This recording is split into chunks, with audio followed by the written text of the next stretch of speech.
Okay, so, last episode, nothing really happened. I think maybe 20 people saw it, which is way more than I thought they would. But clearly, that wasn't the correct strategy. I have no clue what I'm doing, to be honest. So I guess I'm actually going to start talking about something that I want to. And then you can see what it's like. I don't know, maybe I'll tell you about the Alberta election, because that's something that was happening here. Oh boy. Now, the whole thing with the Alberta election was that here in Alberta, it's an extremely conservative province. And until a few years ago, the Conservatives had had a 44-year-long run of being in power before they got voted out by the NDP because the people were so sick of all the things that the Conservatives did. So the NDP had their run, and a few days ago we had the next election, and the UCP got back in. The UCP stands for the United Conservative Party, and the whole thing is that they won, and if I had to assume why, it's probably that before there were a whole bunch of different conservative parties, and most of them actually ended up joining together as one gigantic party. In all honesty, there were maybe 5 different parties running, and of all of them, the UCP is the one I wanted to win the least. And it's not that I don't like conservatives. Sometimes conservatives have really good policies. It's the fact that this election, their party leader was such a scumbag. His name was Jason Kenney, and he did all sorts of shady stuff.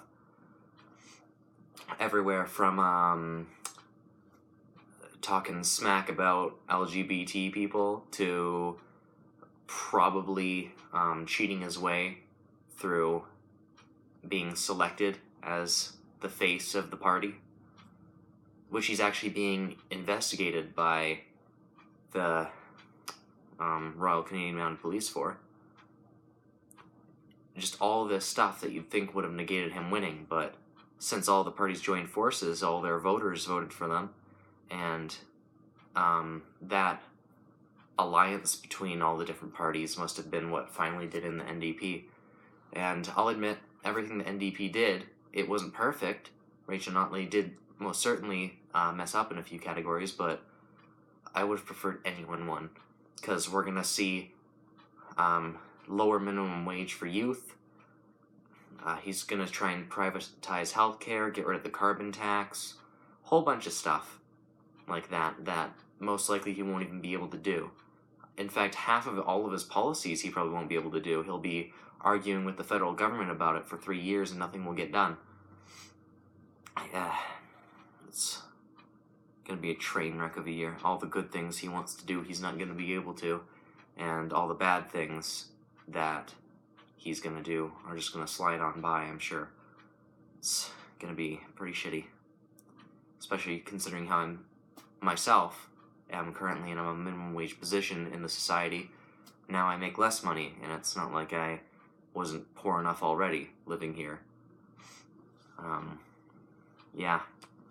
I don't know what to tell you. It's pretty terrible. Any other Albertans out there, I hope you see my opinion on it. Like, as I said, not strictly against the Conservatives. It's just Jason Kenney and that one specific aligned party of all of them turned into something which I do not agree with. It could have been everywhere from the NDP once again to the, Communist Party. Just anyone besides them, I would have preferred. Well, that's all I've got to say. I hope this gives an example on what I'd talk about. There are probably things that I could talk in more depth about. Once again, as I said last time in the comments, if you want me to talk about anything specific, I'd be glad to do so. Thank you for watching, and I hope you enjoyed just listening to me rant about how stupid Albertan politics are. Have a good day.